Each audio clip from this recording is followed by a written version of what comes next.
کوئی عام شخص کا نام نہیں ہے بندہ نواز، حافظ محدث کا نام ہے بندہ نواز۔ ہم صرف منتوں کے لیے بندہ نواز کو یاد کرتے ہیں، لیکن کبھی علم کے نام سے جو ہے بندہ نواز کو ہم یاد نہیں کرتے۔ دیکھیے بندہ نواز کی کتابیں ہیں، تفسیر منتخب، حضرت جو تفسیر لکھے،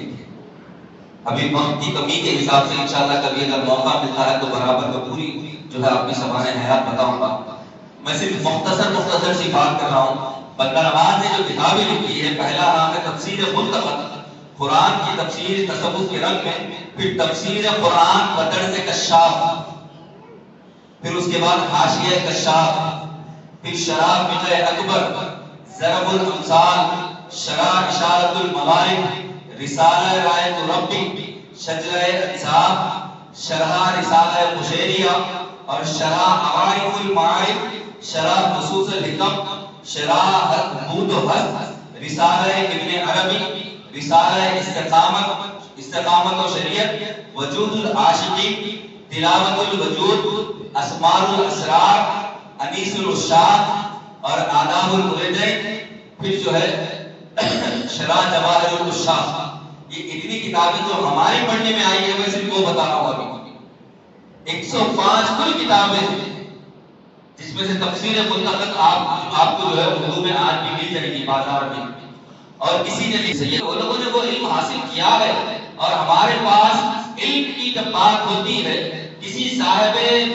بارگاہ کا اگر مزار کا اگر عرس ہوتا ہے تو ہم اس کے پاس ضرور جاتے ہیں، جانا بھی چاہیے، صدر میں بھی شریک ہو، چراغیں جو ہوتی ہے اس میں بھی شریک ہوئیے، جہاں فاتحہ خوانی ہوتی ہے اس میں بھی شریک ہوئیے، جہاں پہ تبرک کھلایا جاتا ہے اس میں بھی کھائیے، لیکن ساتھ ہی ساتھ یہ بھی دیکھیے کہ اس شخص کی، اس صاحب مزار کی کچھ کتابیں بھی موجود ہیں کیا، اس صاحب مزار نے زندگی کیسے گزاری، وہ متقی تھے کیسے تھے، عوام میں ان کا نام کیسا بڑھا، ان کا چرچا کیسا ہوا، ان کی عبادت کیسی تھی، ان کی ریاضت کیسی تھی، ان کا علم کیسا تھا، ان کا بولنا کیسا تھا، ان کی استقامت کیسی تھی، ان کی کرامت جب آئی تو ان کے اندر تقویٰ کتنا تھا، ان کے شیخ کا عالم کیا ہوگا، پھر ان کے مریدین نے جو سلسلے کو پھیلایا ہے، پھر وہ پھیلانے میں ان کی محنت کتنی رہی ہوگی۔ پھر 720 سال میں آپ کی تولد ہوئی، 720 ہجری میں آپ پیدا ہوئے اور 825 ہجری میں آپ وفات پائے۔ 720 میں آپ پیدا ہوئے اور 825 ہجری میں آپ وفات پائے، 105 سال کا عرصہ۔ لیکن جب 20 سال کی عمر کے بعد عمر آ گئی تو باہر نکل کر تبلیغ کرنے میں کتنی محنت رہی بزرگوں کی، کبھی وہ بھی پڑھی ہوئی۔ میں کرامت کا انکار نہیں کر رہا ہوں، میں بزرگوں کا انکار والی بات نہیں کر رہا ہوں، بلکہ بزرگوں کو تو ہم سر آنکھوں پر رکھتے ہیں، ان کی جوتیاں اٹھا کر تو ہم یہاں علم جو آج ہم تقریر کرنے والے بنے۔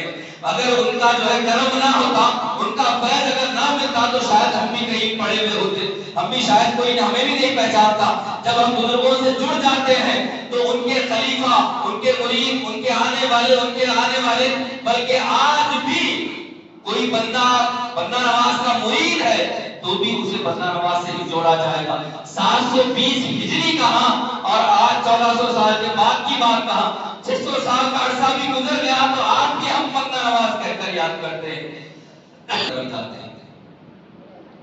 زمانے کی طرف وہ نہیں آئے ان کی حیات میں، لیکن بعد وفات بھی اللہ ان کی طرف زمانے کو بھیج رہا ہے۔